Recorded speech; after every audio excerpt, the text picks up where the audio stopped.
How to remove credit card from Shopify billing.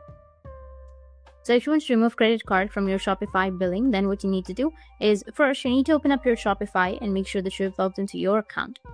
Now, if you want to delete your credit or your debit card link in your Shopify account, then first of all, you need to go with your Shopify dashboard.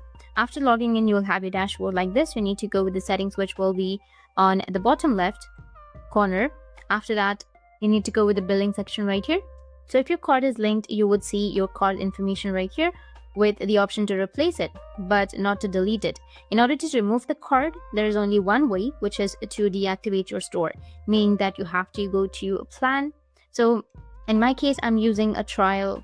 So if you're selecting any one of the plans of Shopify, then you would see the button deactivate store.